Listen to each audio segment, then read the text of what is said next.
Halo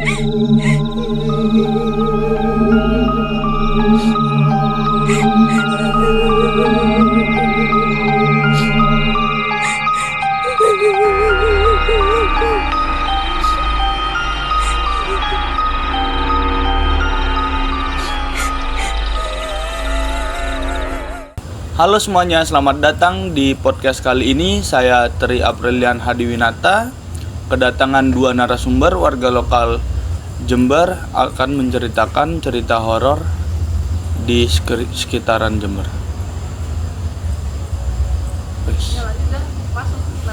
Ya jujur lari dulu alasan utama dimulai planning kurang baik ayo bang, masuk bang. Halo Mas. Halo mas. Ya. Halo mas. Mas, boleh perkenalan diri dulu Mas, dari Masnya.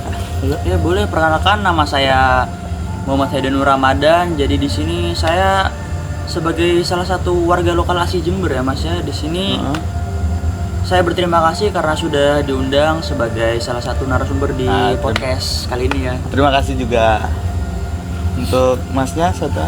Dan perkenalkan, nama saya Raden Arjuna Mujanasin. Saya juga warga asli Jember, warga lokal Jember. Nah, bagaimana untuk cerita horor kali ini? Kita akan membawakan cerita tentang apa yang mistis di Jember ini. Mistis ya. Mungkin sebelum pergi yang jauh-jauh, kita yang dekat-dekat dulu aja Mas ya. Iya. Mungkin di sekitaran daerah kota ini yaitu yang terkenal itu di Kecamatan Gebang Mas. Kecamatan Gebang tuh di mana? Sekitaran Jember Utara apa selatan? Di pusat Mas, dekat kota. Oh. Kecamatan Gebang itu. Jadi di Gebang tuh terkenal ada yang namanya kuburan Cina. Kuburan Cina. Nah, di situ tuh kuburan Cina terkenal dengan aura mistisnya Mas. Aura mistis seperti apa itu? Ah, itu pun saya juga sebenarnya bingung Mas. Cuma ya banyak juga yang ngalamin kalau sewaktu mereka lewat di sana, motornya mereka tuh banyak yang mati Mas. Kok bisa itu mati? Nggak tahu Mas, saya juga nggak paham kenapa itu bisa. Bahkan juru kuncinya, penjaga makamnya juga itu juga sering mengalami kejadian aneh. Dia tuh sering laporan kalau dia tuh sering dilemparin batu. Padahal gak ada siapa-siapa kan, tuh kan namanya makam ya. Iya. Gak ada siapa-siapa. Tapi kok bisa dilemparin batu? Ada pertanyaan yang ditanda-tandakan tentang dilempar batu, motor mati itu kira-kira siapa ya? Nah, jadi tuh ada Mas ceritanya salah satu reporter yang juga bertanya-tanya soal hal ini. Jadi dia tuh mulai mencari informasi tentang makam Cina ini. Dia tuh ke sana membawa reporter lainnya. Nah, di sana dia tuh kesurupan, Mas. Kesurupan. Dia tuh kesurupan, ngamuk-ngamuk. Nah, habis itu di situ dia tuh nggak sadar. Dia tuh semacam kayak mimpi. Padahal aslinya ngamuk-ngamuk. Di mimpinya dia tuh ngelihat ada seorang nenek tua. Dia tuh bilang ke nenek itu bilang ke dia kalau jangan pernah mengganggu dia lagi. Itu waktu kejadiannya malam, siang apa? Malam Mas, malam. Reporternya datang saat malam berarti? Iya, waktu malam. Jadi di situ dia bilang kalau tampang nenek tersebut tuh kayak melas gitu Mas, kayak sedih. Kok sudah semacam dia tuh kayak sedih gitu Mas, sudah diperlakukan begini. Jadi dia tuh minta untuk jangan melakukan ini lagi gitu. Jadi kita ambil aja sisi baiknya dari cerita Masnya barusan. Kita itu tidak boleh mengganggu kediaman orang gitu, yang membawa kita dalam bahaya gitu. Menurut Mas gimana untuk mencegah hal-hal yang seperti itu terjadi di Jember ini? Mungkin ya alasan utamanya kan yang namanya juga itu makam, udah tempat peristirahatan orang meninggal. Namanya orang hidup sama orang meninggal kan pasti udah beda alam lah, yang mana alam kubur, yang mana alam masih alamnya kita. Ya lebih baik gak usah diganggu, udah dibiarkan begitu saja. Gak usah namanya kayak aneh-aneh atau mendatangi makam tersebut yang bisa kayak ya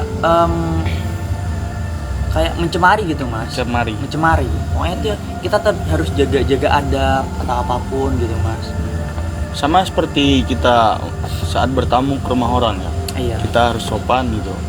Tidak boleh mengotorkan rumah orang gitu yang mengganggu orang tersebut, sehingga bisa jadi kita kena karma juga kan. Untuk teman-teman jangan sampai seperti gitu ya. Nah, untuk masnya ada cerita selain kejadian di makam itu enggak? Kalau saya sih pengalaman pribadi mas. Pengalaman pribadi ya. Oh sebelumnya itu bentar ya, biar lancar itu kita minum dulu. Nih minum. Makasih mas. Makasih. Nah lanjut mas, gimana itu? Kalau saya sih itu pengalaman pribadinya di rumah saya sendiri mas. Di rumah sendiri?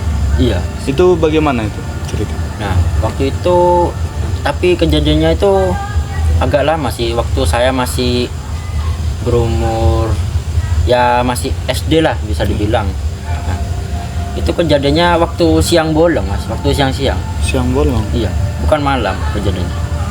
Kok boleh tahu gimana tuh ceritanya? Nah waktu itu kejadiannya saya tuh bermain di lorong rumah. Nah saya itu main sendiri di lorong tuh, main bola, main tendang-tendangan. Nah tapi waktu itu rumah saya kan ada dua ya, itu rumah saya gandeng, satunya kosong, satunya itu rumah kontra. Saya kan kontra di situ, tapi rumah sebelah itu kosong. Nah, emang sebelum menempati rumah itu dulu warga situ pernah bilang kalau rumah ini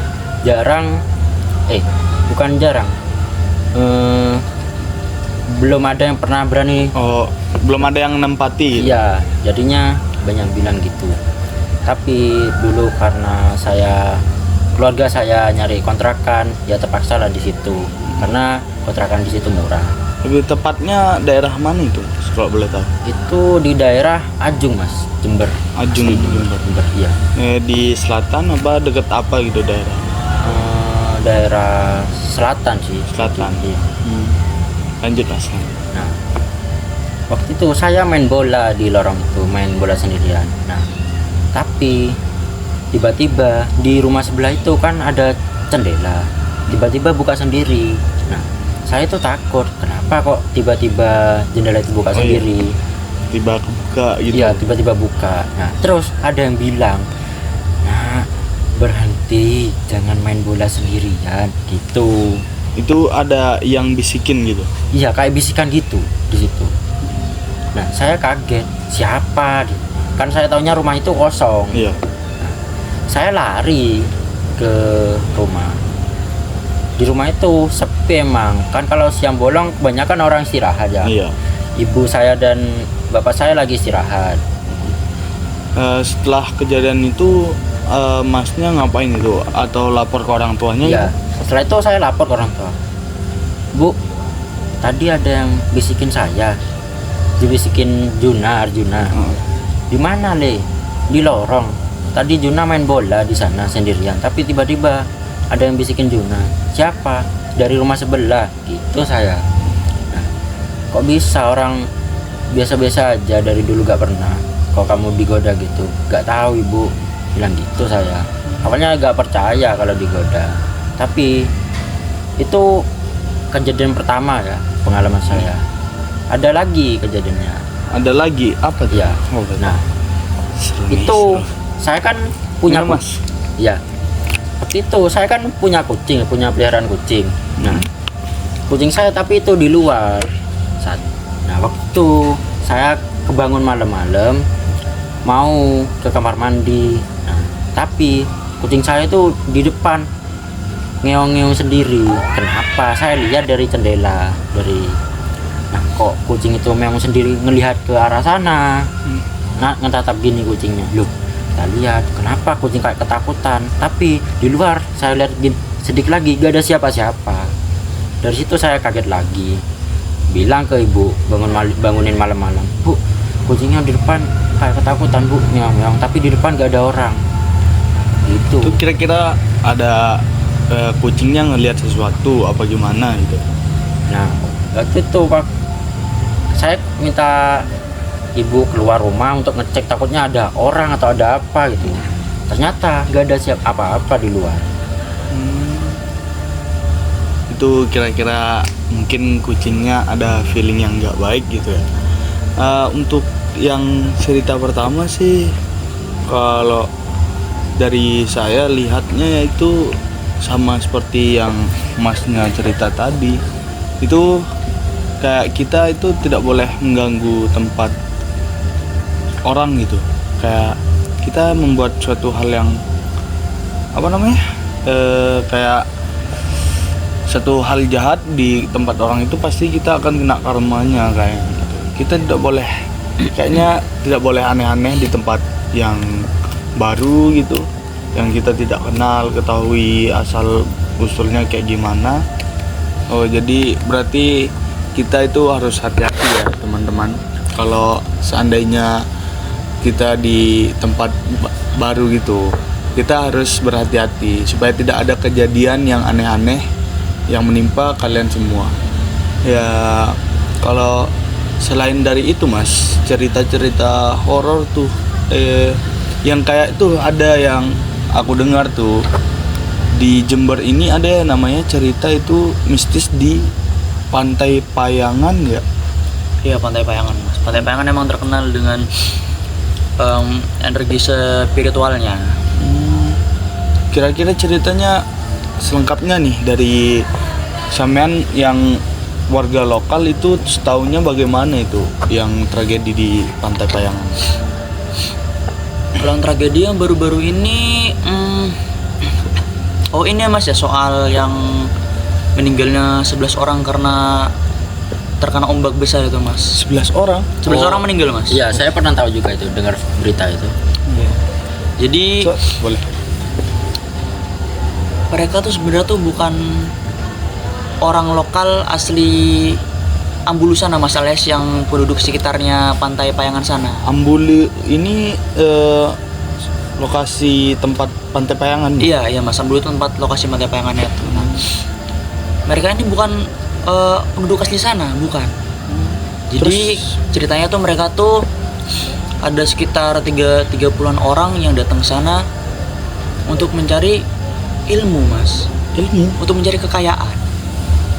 Maksudnya ilmu kekayaan itu kayak seperti ilmu hitam gitu? Iya, jadi kan kayak Pantai Payangan ini kan termasuk pantai selatan Jawa yang terkenal dengan ilmu kuatnya gitulah Mas ya. Nah, di sana tuh mereka tuh mengadakan sebuah ritual Mas.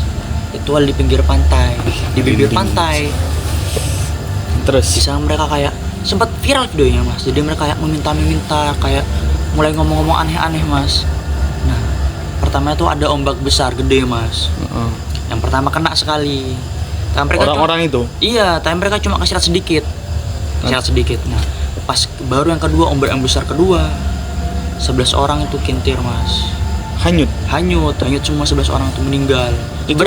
Sebenarnya semua orang sih Mas, cuma yang bener-bener hanyut sampai ke tengah jauh sana tuh 11 orang yang meninggal. Selama yang sisanya itu cuma ya selamat lah Mas, sisanya tuh selamat. Nah terus itu yang 11 orang itu hilang apa ditemukan dalam keadaan mati? Ditemukan dalam keadaan meninggal, tenggelam. Kan emang Pantai Payangan dikenal dengan aura mistisnya, makanya mereka berani ke sana. Kenapa tuh? Mistis karena hal apa gitu? Ada kayak cerita zaman dulu gitu? Kalau cerita zaman dulu ini soal ini Mas. Jadi itu di Payangan ada yang dikenal dengan Pulau Gaib. Pulau Gaib? Iya. Pulau Gaib ini di sekitar Payangan itu? Di sekitar Payangan Mas. Jadi itu kalau gak salah namanya tuh Pulau Trembini Mas. Pulau Trembini. Jadi dalam kisahnya itu Pulau Trembini itu cuma pulau khusus untuk wanita Mas. Khusus untuk wanita. Di sana tuh terlarang untuk siapapun. Orang selain orang Pulau Trembini dilarang masuk. Orang yang berusaha untuk masuk ke sana, dia akan pernah kembali Mas. Tidak pernah kembali? Iya, ceritanya begitu. Jadi nggak ada seorang pun yang berani sekarang ke pulau itu. Mungkin dulunya ada yang pernah nyoba untuk mencari ya mas ya, tapi saya kurang tahu. Tapi yang pasti namanya kepercayaan harus kita hormati mas. Jadi lebih baik jangan aneh-aneh lah mas, kita tidak usah mencari tahu soal itu. Mungkin untuk kalian yang mau mencoba silahkan ke pulau apa tadi ya? Trembini mas. Trembini untuk menguji nyali kalau kalian mau itu. Ini terus kelanjutan ceritanya di pulau itu kan, ini di pulau itu pulau yang mayoritasnya itu perempuan ya. Ya dalam ceritanya seperti itu mas. Sangkut pautannya dengan Pantai Payangan itu berarti yang 11 orang tadi, yang 40 orang datang untuk salah niat lah ya. Iya salah niat lah mas. Jadi mereka tuh ya mereka tuh mempergunakan ilmunya dengan salah mas. Dia itu jadinya mau mencari kekayaan dengan cara melakukan hal yang tidak di Jadi Pantai Payangan. Ada semacam bukan pepatah kuno ya, cuma pemahaman lama lah. Pemahaman lama kalau Pantai Payangan ini dapat memberikan kekayaan. Tapi yang tidak mereka pahami itu, yang orang lokal pahami bahwa Pantai Payangan membawa kekayaan yaitu dengan cara seperti nelayan mas. Jadi mereka tuh mencari ikan, mencari kekayaan alamnya untuk diambil, untuk dipergunakan. Nah, yang orang tidak tahu atau orang awam tidak tahu, mereka malah menggunakannya sebagai tempat ritual mas. Ritual yang seharusnya untuk nelayan mencari uang, mencari kekayaan dengan cara nelayan itu mereka menyalahgunakan gitu. Iya. Jadi salah paham mereka mas. Untuk masnya, kok boleh tahu pendapat mas untuk cerita Pantai Payangan ini bagaimana?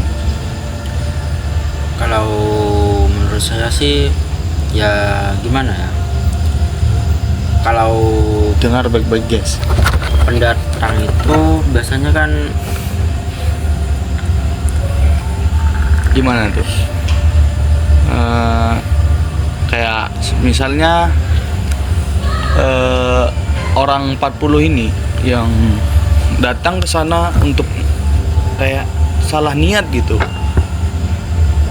dan dia itu tujuannya mencari kekayaan, sedangkan warga lokal sana, seperti mas katakan, warga lokal sana mengambil kepercayaan bahwa Pantai Payangan itu memberi kekayaan itu dengan hal yang positif gitu, seperti nelayan, mencari ikan. Akan tetapi orang yang 40 tadi salah menanggapi ya mas. Jadi kalian jangan terlalu cepat mengambil keputusan itu. Kalian kulik-kulik dulu, berpikir dulu sebelum melakukan suatu hal untuk pribadi kalian itu, seperti mencari kekayaan yang seharusnya hal positif, kalian ubah menjadi negatif. Ya itu pentingnya mengkaji dulu apa yang kamu temukan di dunia atau di kehidupan sehari-hari kamu itu. Kamu harus berpikir dulu sebelum melakukannya. Lanjut mas, gimana ini? Kalau dari cerita-cerita horor di Jember ini, apa yang harus warga-warga Jember lainnya itu pahamilah sebelum mereka ini melakukan sesuatu di tempat yang baru gitu, seperti yang kayak tadi di makam mana? Makam Cina mas. Makam Cina di daerah Gebang ya.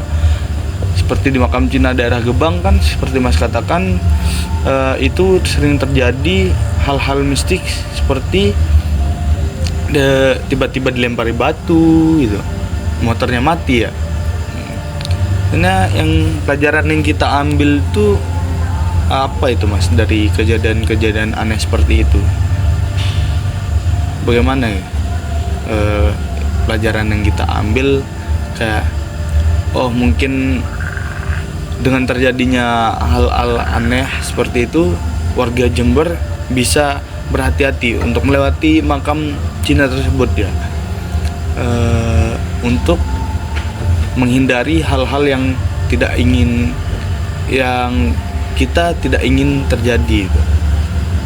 Jadi gimana nih Mas menurut sampean tentang cerita-cerita tadi itu, apa yang bisa kita ambil dari cerita-cerita tersebut? Kalau menurut saya sih, kalau kita sebagai pendatang baru seharusnya kita lebih menghormati tempatnya, karena kita sebagai tamu seharusnya kita lebih sopan lah kita kalau bertamu. Dan seperti kalau cerita dari Mas Rama tadi, seperti yang di Payangan itu, seharusnya kita mengambil kekayaan alamnya, bukan mengambil kekayaan spiritualnya.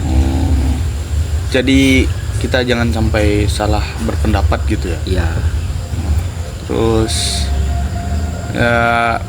apa yang bisa dipelajari untuk kita yang baru datang ke Jember ini, untuk berkuliah gitu.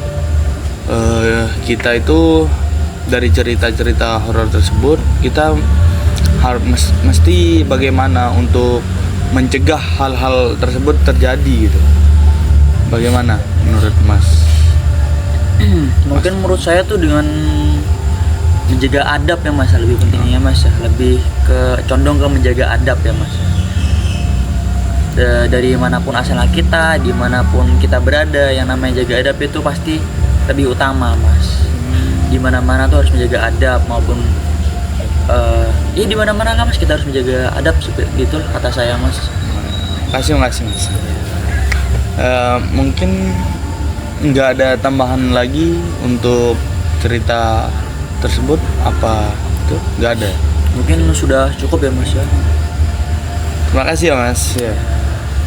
Makasih Mas sudah diundang. Ya, makasih ya atas cerita panjang lebar tadi yang sudah kita ceritakan. Semoga ini bermanfaat bagi kita sebagai mahasiswa atau warga sekitar Jember untuk lebih berhati-hati ketika kita datang ke suatu tempat mungkin ya Mas ya. Kita harus menghormati, lebih pentingnya adab lah gitu terhadap tempat orang gitu. Makasih Mas ya. Mari.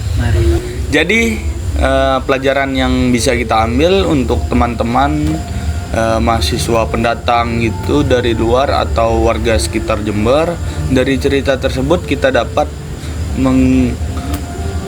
mempelajari apa itu tentang adab, menghormati tempat yang kita tidak pernah temui sebelumnya, atau lebih tepatnya tempat baru gitu. Kita harus menghormati adat-adat wilayah sekitar itu, seperti Pantai Payangan tersebut terdapat hal-hal yang tidak diperbolehkan. Kita harus mengulik dulu, mencari tahu bahwa di Pantai Payangan tersebut tujuannya mencari kekayaan itu seperti nelayan gitu, mencari ikan. Bukan kita sebagai pendatang mencari kekayaan dengan melakukan hal spiritual di sana. Ya dari situ kita mempelajari lebih pentingnya adab terhadap tempat yang baru. Ya, terima kasih. Itu aja podcast kali ini. Saya Tri Aprilian Hadiwinata, pamit undur diri.